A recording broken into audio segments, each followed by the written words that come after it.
Hello Geneva, and welcome to Geneva Works. I'm your host Kevin Starr. Due to several retirements, our city staff is undergoing a little bit of a leadership transition right now, including right here at City Hall. Today, we're talking with new City Administrator Stephanie Dawkins to learn a little bit about her background and what's ahead for Geneva.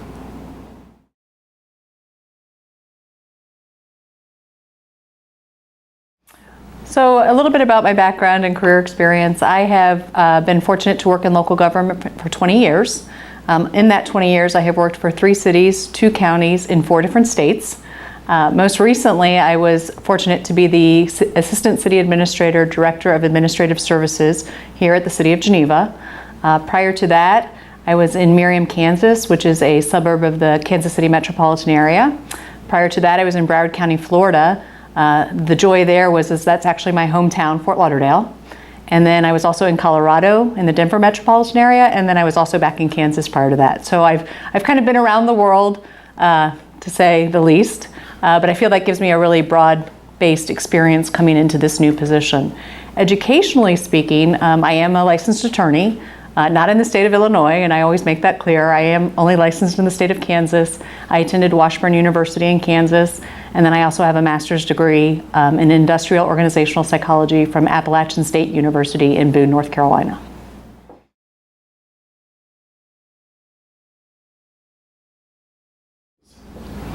As the Assistant City Administrator, Director of Administrative Services, my primary responsibilities were to oversee the personnel in the operations of the administration, information technologies, finance, and human resources divisions.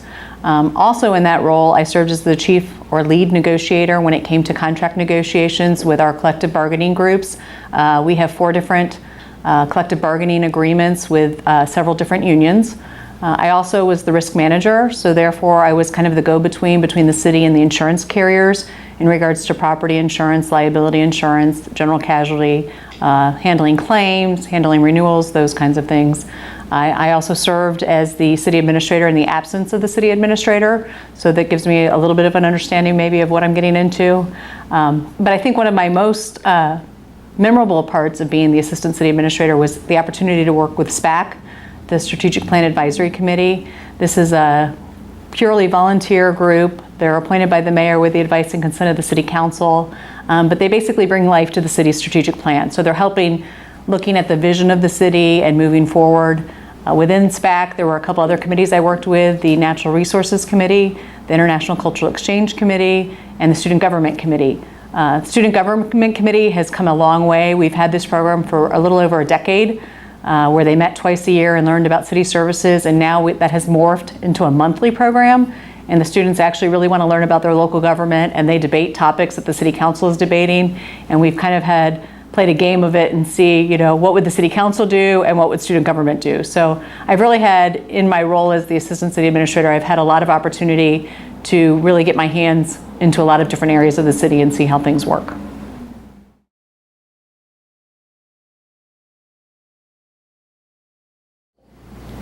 So I think in general, the public is often confused about what the city council does and what a city administrator does. So first, the city council is an elected body. They're elected by the people on a 4-year cycle, every kind of staggering terms, whereas the city administrator is an appointed position. This position is appointed by the mayor with the advice and consent of council, but we're not elected. So the city council is your policy maker. They say, this is the vision of the city. These are the kind of things we want to see happen. These are the things that we think need to happen in this city. And then that direction is provided to the staff through the city administrator, who oversees basically the day-to-day operations of the city. So the city council might say, we need a 10-year capital improvement program. The city administrator job then is to figure out how to implement that program.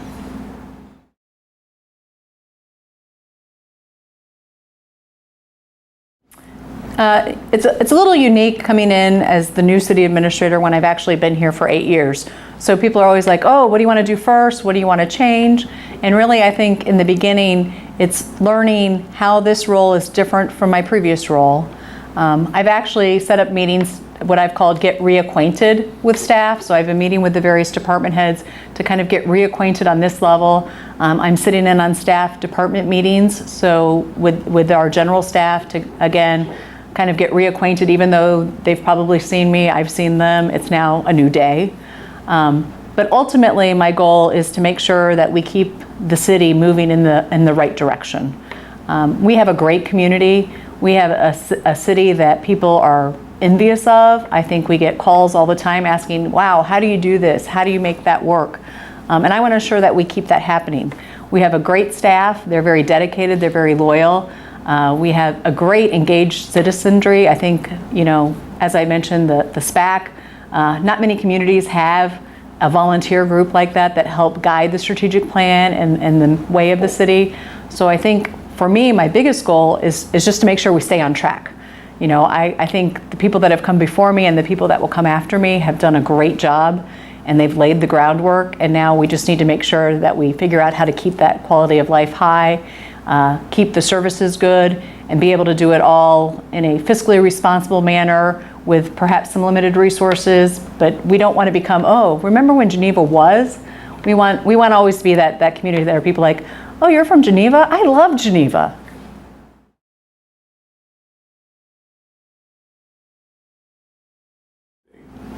So to date, the city has not been completely impacted by the state's budget woes, and that's not to say what the state does doesn't affect the city. It absolutely does. The issue is the state has now gone a year without a budget. We are now entering year 2 of the state not having a budget. The city has already completed one budget cycle without the state having a budget. So we've really had to learn how we conduct business as is. We try not to be overly conservative because you hate to cut everything and then find out there was no need. But at the same time, we can't spend, and then be expected when the state does make a cut to be like, oh, we didn't know. So what we have done is we have been very conservative in our budgeting.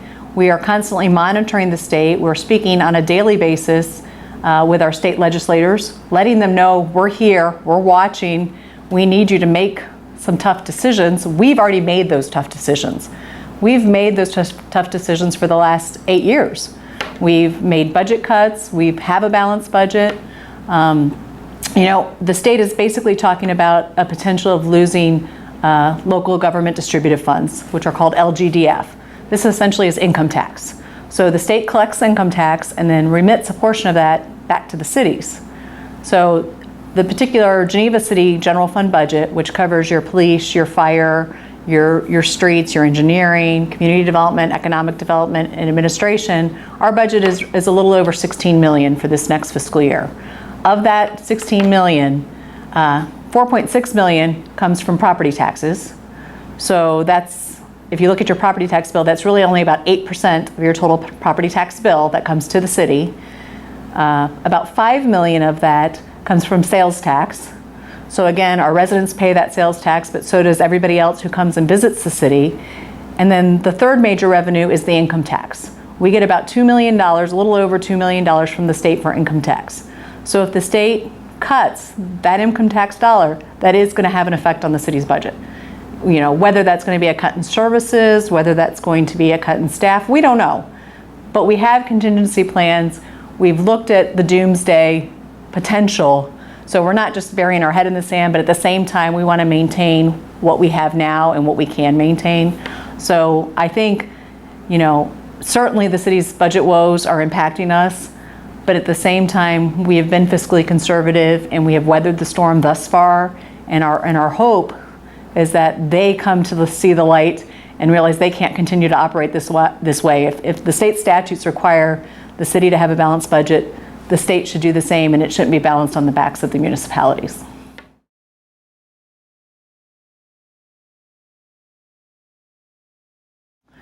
So I think Geneva's in an interesting place right now. We are a great community. I think I mentioned earlier, people look to us on how we do things. But I think the biggest challenge for Geneva is learning how to embrace its history, which we do very well, but also learn how to meet the needs of the future. Times have changed, technology has changed, the services that the city provides has changed. And it's a balancing act of how do you preserve and protect what you have, at the same time looking forward to see where you can go. You know, we didn't get here and become this great community because it just happened. You know, yes, we were fortunate. We were built on a railroad line. We were built at the river. But the rest of it didn't just happen. You know, our forefathers made some deliberate decisions. There was some vision going on. And I think the same needs to be said. We need to look to our past to see what we did well and how that can impact us moving forward. You know, Geneva, again, is a great community. I'm fortunate. I live here in the community. I moved here when I accepted the job as the Assistant City Administrator. I love being here. I have friends and family who come to visit me rather than me go visit them because they want to come to Geneva. And I want to, again, be that place that people are always like, hey, you're from Geneva. I love Geneva. You know, I can't say that enough, that this is a great community. We have great staff. We have a city council, you know, that is looking to protect our future. And we have these citizens that are so engaged and so involved in their community that together we can continue to make Geneva great.